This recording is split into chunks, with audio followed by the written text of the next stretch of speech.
Hello everyone, my name is Vilap Gupta and you are watching me on my YouTube channel MG edutainment. दोस्तों, आज की इस video में मैं आपको बताने वाला हूं कि हम चीज़ों को याद कैसे करें। काफ़ी सारे स्टूडेंट्स ने मुझे कमेंट किया और उनका एक प्रॉब्लम था, उनका एक इशू था। वो इशू ये था कि सर हम कब चीज़ों को याद करने जाते हैं, जब हम बुक्स पढ़ते हैं या जब हम किसी पर्टिकुलर टॉपिक पे फोकस करते हैं तो हम उसको याद नहीं कर पाते। तो दोस्तों, आज की इस वीडियो में मैं आपको बताने वाला हूँ वो 5 ट्रिक्स एंड टिप्स जो अगर आपने किसी टॉपिक को याद करने पे लगा दी तो मैं गारंटी देता हूं कि आपको उसे याद भी नहीं करना पड़ेगा और वो आपको ऐसे लर्न हो जाएगी, ऐसे कंठस्थ हो जाएगी कि आप उसे जिंदगी भर तक नहीं भूलोगे।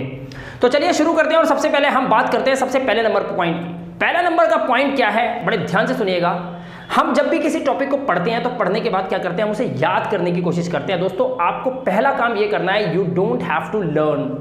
अब आप सोच रहे होंगे ये क्या कह दिया सर आपने, क्या हमें याद नहीं करना है? अरे नहीं, करना है, लेकिन खुद को यह पता मत चलने देना कि आप उसे याद कर रहे हो। चलिए मैं आपको एग्जांपल से समझाता हूं। आप मार्केट में जाते हैं, मार्केट में जब आप जाते हैं तो आप अगर घर से सोच के जाते हैं कि मुझे आज ड्रेसेस खरीदनी है या मुझे शादी के लिए कोई साड़ी खरीदनी है या कोई कपड़े खरीदने हैं या मुझे शर्ट खरीदनी है या मुझे टी शर्ट खरीदनी है, जब आप मार्केट जाते हो तो अब आप वहां पर ढूंढते हो, दुकानों में आपको चीजें मिलती हैं, लेकिन आपको ना एग्जैक्ट पसंद की चीज मिल ही नहीं पाती।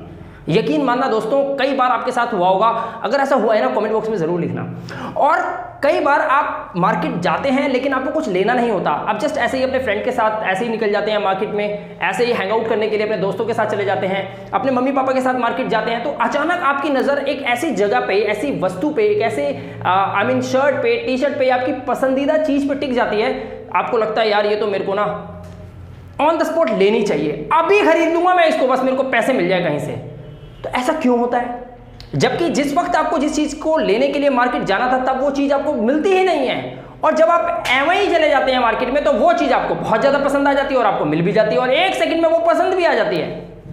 दोस्तों, सेम यही चीज आपको अप्लाई करनी है अपनी एजुकेशन के अंदर। You don't have to learn का मतलब ही यही है कि आपको याद नहीं करना, आपको उसे पढ़ना है, बस याद नहीं करना है। जब आप किसी टॉपिक को लेते हैं, उस टॉपिक को लेने के बाद खुद से कसम खा लो, मुझे ये याद नहीं करना है, मुझे सिर्फ इसको पढ़ना है randomly. I will read it, I will not learn any single word from this passage और दिस पैराग्राफ। आपको सिर्फ उसे रीड करना है, और जब आप ऐसा करेंगे ना, यकीन मानना आप उसमें से कुछ कीवर्ड्स निकाल लोगे, और यहीं से हमारा पॉइंट नंबर 2 शुरू होता है। अब बारी आती है पॉइंट नंबर 2 की। पॉइंट नंबर 2 है हमारा टेक आउट द कीवर्ड्स।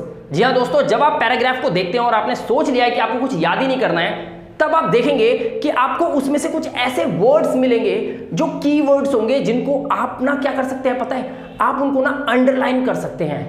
आप उन्हें क्या कर सकते हैं, आप उन्हें डार्क कर सकते हैं, उस लाइन को, उस पर्टिकुलर कोई डेट दे रखी हो उसको, या कोई इवेंट होगा उसको, कोई कमेंट होगा उसको, राइट, उस चीज को आप अंडरलाइन कर सकते हैं, और अंडरलाइन करके उन कीवर्ड्स को उस पैराग्राफ में से निकाल लेंगे, और निकालने के बाद उस कीवर्ड को आप एक अलग पेज पे लिख लेना। बस आपको क्या करना है, आपको याद नहीं करना है ना, आपको याद नहीं करना है, आपको क्या करना है, आपको उस पैराग्राफ में से कुछ चीजें निकालनी है जो कीवर्ड्स आपको लगते हैं जो आपको याद रह सके, कुछ मेन पॉइंट्स निकालने हैं, कोई मूवमेंट हो तो उसके बारे में, राइट, तो उसको निकालना है और एक अलग पेज पे लिख लेना है। जब आप इतना कर लेंगे तो आप पॉइंट नंबर 2 बिल्कुल फर्स्ट क्लास तरीके से क्लियर कर लेते हैं। अब बारी आती है पॉइंट नंबर 3 की। पॉइंट नंबर 3 है कि हमें उसे लिखकर देखना है। जी हाँ दोस्तों, आपको जो भी आपने की पॉइंट्स निकाले हैं, की वर्ड्स निकाले हैं ना, आप उन सेंटेंसेस को, उन पैराग्राफ में से निकाले हुए कीवर्ड्स को ना अपनी मेमोरेंस को बढ़ाने के लिए आप उसे लिखकर देखना। जब आप उन पॉइंट्स को लिखकर देखेंगे ना, बार बार लिखकर देखेंगे, तो आपको आधा पैराग्राफ तो वैसे ही याद हो जाएगा। एक कहानी की तरह उसको पढ़ेंगे, कीवर्ड्स को निकालेंगे, पहला कौन सा कीवर्ड्स आया था, दूसरा कौन सा आया था, तीसरा कौन सा आया था। जब इस तरह से करेंगे ना तो वो आपको धीरे धीरे याद होने लग जाएगा। और ऐसा आप कर सकते हैं मात्र 15 मिनट के अंदर, किसी भी पैराग्राफ के साथ ये एक्सरसाइज करके देख लेना, वो पैराग्राफ आपको आधे से ज्यादा याद हो जाएगा। This is my personal guarantee for you guys. ठीक है, यहां तक आपने कर लिया। जब आप उस कीवर्ड्स को लिखना शुरू करेंगे, लिखते रहेंगे, 2 या 3 बार लिखेंगे, तो कई बार क्या होगा, उसमें से ना कुछ कीवर्ड्स आपको याद नहीं आएंगे। अब याद नहीं आएंगे तो क्या करना, इतना प्रेशर डाल देना अपने ऊपर, आप उस किताब को, उस पैराग्राफ को ना खोलकर मत देखना कि मैं तुझे खोलकर नहीं देखूंगा क्या है, लेकिन अपने ऊपर प्रेशर डालना उस कीवर्ड के, इस पहले वाले सेंटेंस के बाद दूसरा सेंटेंस क्या लिखा हुआ था, कौन सा कीवर्ड था, याद करना, भूल जाओगे, दिमाग में दर्द होगा, दिमाग फट जाएगा। गोली मत खा लेना भाई, लेकिन बस ये है कि दिमाग पड़ जाएगा, दर्द होगा बहुत ज्यादा। जब बिल्कुल थक के परेशान हो जाओ ना, पूरा प्रेशर लगा दो अपने माइंड के अंदर, उसके बाद जाके चेक करना तुम भूल क्या गए थे। जब आपको पता चलेगा मैं इस कीवर्ड को भूल गया था, और उसके बाद उसको देख लोगे ना, कसम खा के कह रहा हूं, धरती पर कभी भी ना वो सेंटेंस, वो वर्ड, वो पर्टिकुलर कीवर्ड आप कभी नहीं बोलोगे, चाहे अपना नाम भूल जाओ, ऐसा हो जाएगा आपके साथ। तो क्या करना है, बार बार चीजों को ना याद करना है, अपने आप को ना प्रेशर डालना है अपने माइंड के ऊपर कि वो क्या था, वो क्या था, वो क्या था। और जब आप ऐसी एक्सरसाइज करने लग जाओगे तो आप पॉइंट नंबर 3 भी क्लियर कर जाओगे। अब बारी आती है पॉइंट नंबर 4 की। पहले पे आपने पैराग्राफ लिया, पैराग्राफ निकालने के बाद आपने उसके अंदर से कुछ आपने याद नहीं करा है उसको, आपने सिर्फ उसको जस्ट रैंडमली पढ़ा है। उसके बाद उसमें से कुछ कीवर्ड्स निकाले हैं। जब आप उसमें से कीवर्ड्स निकाले तो उसके बाद आपने कीवर्ड्स को लिखकर देखा, यानी कि पॉइंट नंबर 3 भी कवर अप कर लिया आपने। अब आता है पॉइंट नंबर 4, जितने भी कीवर्ड्स है ना, यानी कि जिससे कीवर्ड्स को पढ़ने के बाद आपको ये पता चल जाएगा ये पैराग्राफ किससे रिलेटेड है, ये टॉपिक किससे रिलेटेड है, उससे रिलेटेड यूट्यूब पे ना वीडियोस देख डालो। फॉर एग्जाम्पल, अगर आप मान लो इंग्लिश का लेटर देखना चाहते हो कि इंग्लिश में लेटर कैसे लिखी जाती है, तो उसके कीवर्ड्स पॉइंट्स आपने नोट कर लिए कि कब सेंडर्स एड्रेस आता है, फिर कब डेट आती है, फिर रिसीवर्स एड्रेस आता है, फिर सैल्यूटेशन आता है, उसके बाद बॉडी ऑफ द लेटर, उससे पहले हम सब्जेक्ट लिखते हैं। ये सब चीजें जब आपको पता चल जाएगा, कीवर्ड्स पता चल जाएंगे, उसके बाद इसकी वीडियोस देखो। वीडियोस कैसे देखोगे, अरे भाई इंग्लिश विद मिलाप मेरी वीडियोस ही देख लो, इसमें देख लो, इंग्लिश देख लो, आर्टिकल देख लो। इंग्लिश में आप लेटर देख सकते हो, आर्टिकल दे सकते हो, रिपोर्ट दे सकते हो, अनसीन पैसेज को कैसे सॉल्व किया जाता है वो दे रखा है। ये सारी तमाम वीडियोस पड़ी हुई हैं मेरे इस चैनल के डिस्क्रिप्शन में, मैं आपको लिंक दे रहा हूं, जाकर वो वीडियोस देख सकते हैं। आप अपनी इंग्लिश को इंप्रूव कर सकते हैं वहां से।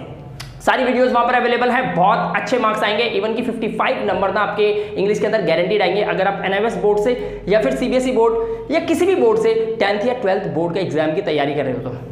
9, 10, 11, 12 सभी बच्चों के लिए अवेलेबल है सारी वीडियोस, लेटर्स की, रिपोर्ट्स की, आर्टिकल्स की, अनसीन पैसेज को कैसे सॉल्व करते हैं, ये सारी तमाम वीडियोस पड़ी हुई हैं इसी चैनल पे। वीडियो के डिस्क्रिप्शन में लिंक है, जाकर उस चैनल को सब्सक्राइब कर लीजिएगा, वहां पे सारी वीडियोस देख सकते हैं। और मैं आपको बताना चाहता हूं कि जब आप पॉइंट नंबर 4 कवर अप कर लेंगे, यानी कि ऐसी वीडियोस देख लेंगे ना, तो विजुअलाइज करेंगे। जब आप किसी चीज को विजुअलाइज करते हैं ना, तो चीजें जल्दी याद आती हैं आपको, और जब विजुअलाइज करने के बाद चीजें ज्यादा देर तक याद रहेंगी ना आपको, ये साइंटिफिक मेथड है। जब भी आप किसी चीज को देखते हो ना, विजुअलाइज कर लेते हो, वो ज्यादा दिन तक याद रहती है आपको, राइट। सपोज मैं अगर किसी आदमी का नाम बार बार फोन पे लूं, बार बार फोन पे लूं, बार बार फोन पे लूं, तब आपको वो याद रहेगा, लेकिन ज्यादा दिन तक नहीं रहेगा। लेकिन उस आदमी से मिलवा दूं ना एक बार, उसके साथ एक बार हैंग आउट पार्टी पे चले जाएं कहीं पे, या फिर किसी रेस्टोरेंट के अंदर उसके साथ एक बार ऐसा खाना खा लें, कुछ खा पी लें बढ़िया सा, तो जिंदगी भर याद रहेगा, हाँ यार इस व्यक्ति के साथ हमने एक जगह ना होटल पे 5 स्टार होटल में खाना खाया था, चाय पी थी, कॉफी पी थी, राइट। तो ऐसी चीजें ना हमें याद रहती है। तो इसलिए विजुअलाइज करने के लिए ना आप उससे रिलेटेड वीडियोस देखा करो।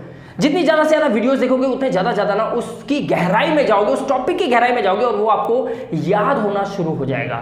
और इसी के साथ आप शुरू करते हैं पॉइंट नंबर 5, जो कि सबसे क्रिटिकल और सबसे इंपॉर्टेंट है किसी भी चीज को याद करने के लिए। अब जब आपने पैराग्राफ पढ़ लिया, कीवर्ड्स निकाल लिए, कीवर्ड्स निकालने के बाद आपने क्या करा, उसको लिखकर देख लिया, लिखकर देखने के बाद आपने क्या करा, उसको विजुअलाइज करने के लिए अपने वीडियोस देख ली।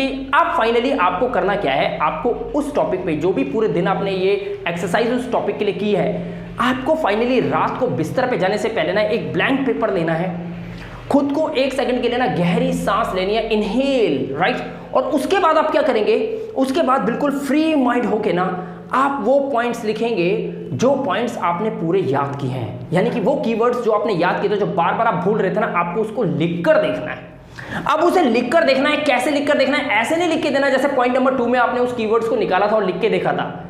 आपको ऐसे नहीं करना, आपको करना है उसे स्टेप बाय स्टेप डायग्राम बना के करना है। डायग्राम कुछ इस तरह का होता है, देख सकते हैं आप यहां पर, ऐसे डायग्राम बनाने हैं। और इस तरीके से करके आप किसी भी टॉपिक को, किसी भी पैराग्राफ को, किसी भी लेसन को बहुत आसानी से याद कर सकते हैं। ये 5 रूल आप बिल्कुल ध्यान रखना। मैं एक बार रिपीट करवा देता हूं। सबसे पहले आपको क्या करना है, पैराग्राफ कोई भी लेना है, कोई भी टॉपिक लेना है, कोई भी पेज आज उठा लो और करके देखो उसको, लेकिन आप ये कसम खा लेना आपको उसे याद नहीं करना, आप नॉर्मली से पढ़ना चाहते हो, अपने ऊपर प्रेशर मत डालना। जब आप ऐसा करोगे तो उसमें से सेकंड पॉइंट में कुछ कीवर्ड्स निकल के आ जाएंगे। जब कुछ कीवर्ड्स निकल के आ जाएंगे तो अब आपको क्या करना है, उन कीवर्ड्स को निकालने के बाद उनको आपको हाईलाइट करना है। हाईलाइट करने के बाद उनको एक कॉपी पे लिख कर देखना है। पॉइंट नंबर 3, उसको लिख कर देखना है। जब आप लिख कर देख लोगे, बार बार लिखोगे, बार बार लिखोगे, बार बार लिखोगे, 2-3 बार लिख लोगे, तो आप उसे भूलोगे। भूलने के बाद दोबारा प्रेशर करोगे अपने माइंड पे, फिर जाकर चेक करोगे, फिर उसको लिख कर देखोगे। फाइनली जब आपका 3rd स्टेप क्लियर हो जाएगा, फिर आप आ जाओगे 4th स्टेप पे, उससे रिलेटेड कुछ देखोगे, कुछ वीडियोस देखोगे, राइट।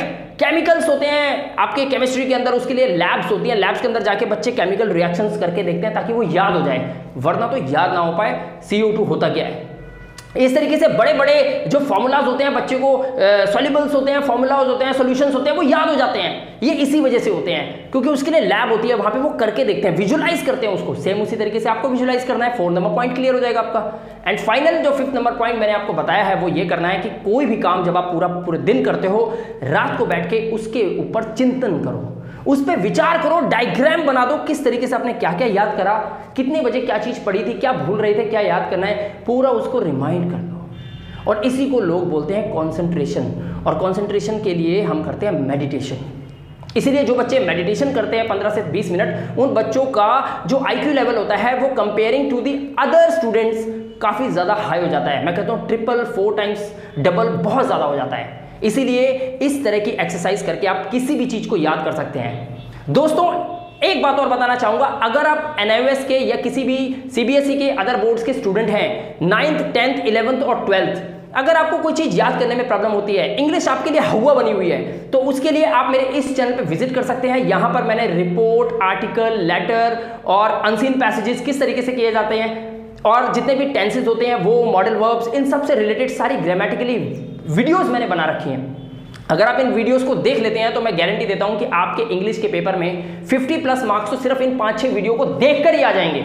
बाकी आगे आप बुक्स वगैरह में किस तरीके से याद करते हैं, कैसे याद करना चाहिए, क्वेश्चन आंसर्स याद ना हो रहे हो, उसके लिए मैंने ये वीडियो बना के ये पॉइंट्स बता दिए 5। आप इस तरीके से अप्लाई करिए, हर 15 से 20 मिनट में एक लंबे बड़े बड़े पैराग्राफ आप याद करते चले जाओगे। इसको अप्लाई करना और अप्लाई करने के बाद मुझे जरूर बताना कि इसका क्या प्रतिक्रिया, इसकी क्या प्रतिक्रिया आपके माइंड पे पड़ी और इसके क्या रिजल्ट निकल के आए। रिजल्ट बड़े चौंकाने वाले होंगे दोस्तों। बहुत जल्दी मिलूंगा आपसे अगली वीडियो में, तब तक के लिए अपना ध्यान रखिए, सुरक्षित रहिए। Thank you very much and have a good day. English के चैनल को सब्सक्राइब करने के लिए डिस्क्रिप्शन में लिंक दे रखा है, वहां जाइए, सारी वीडियोस देख लीजिए और इंग्लिश में ले आइए फुल टू फुल मार्क्स। जब तक मिलाप गुप्ता आपके साथ है ना, इंग्लिश की तो टेंशन ही नहीं होने देगा।